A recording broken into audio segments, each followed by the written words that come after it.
During the summer of 2003, events in the northeastern United States involving a strange, human-like creature sparked brief local media interest before an apparent blackout was enacted.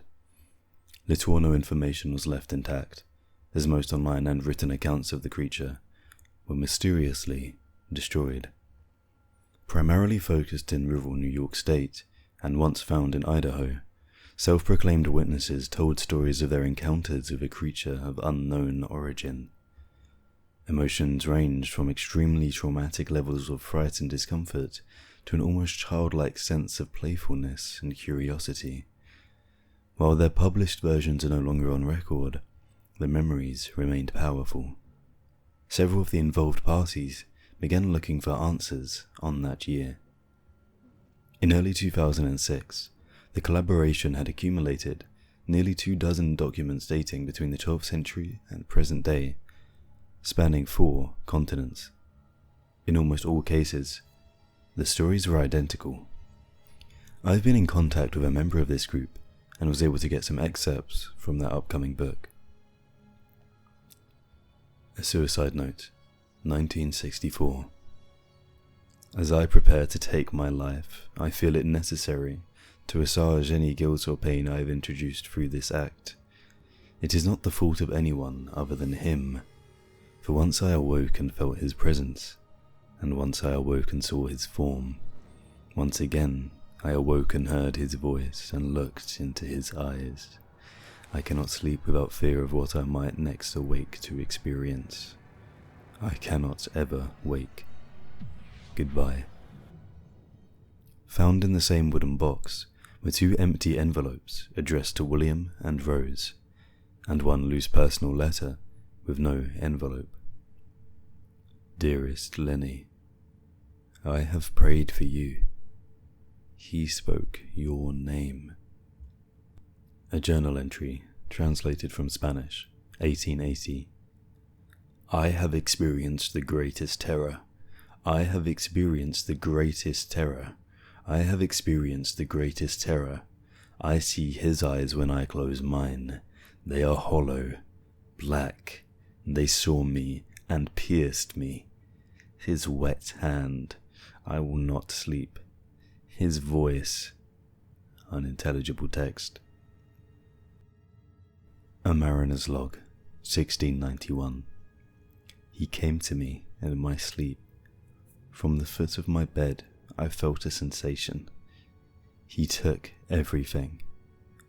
We must return to England.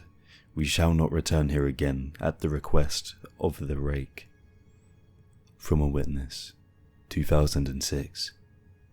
3 years ago, I had just returned from a trip from Niagara Falls with my family for the 4th of July.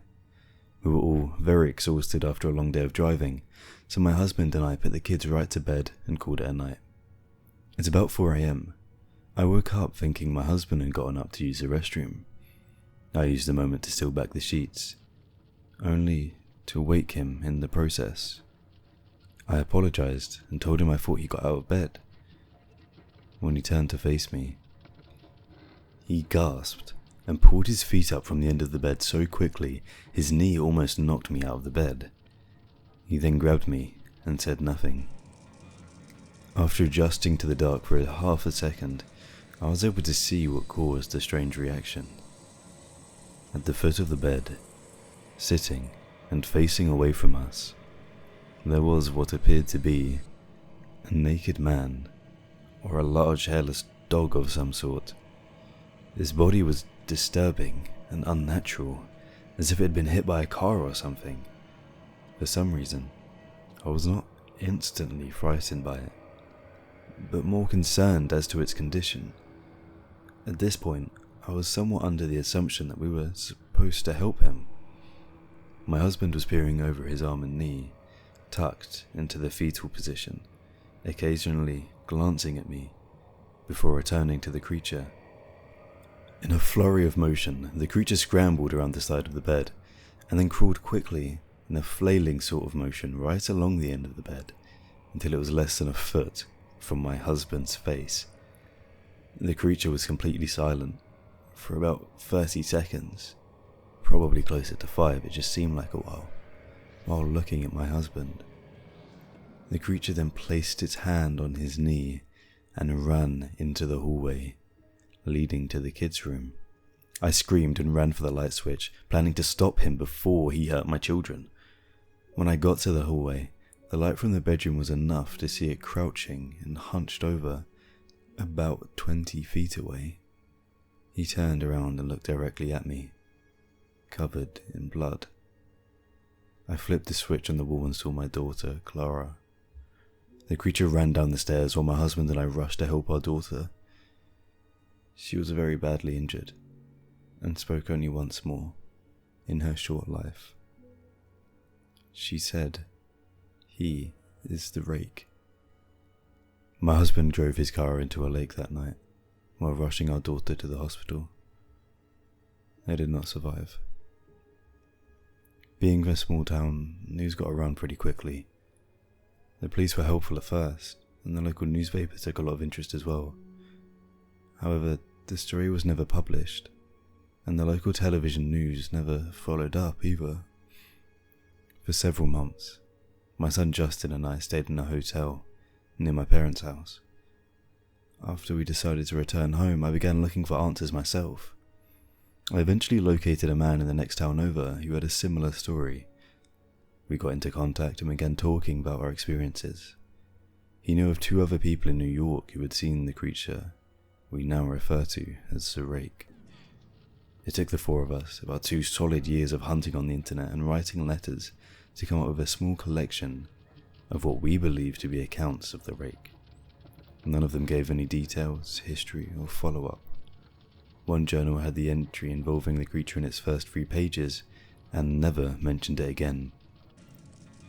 The ship's logs explained nothing of the encounter, saying only that they were told to leave by the Rake. That was the last entry in the log.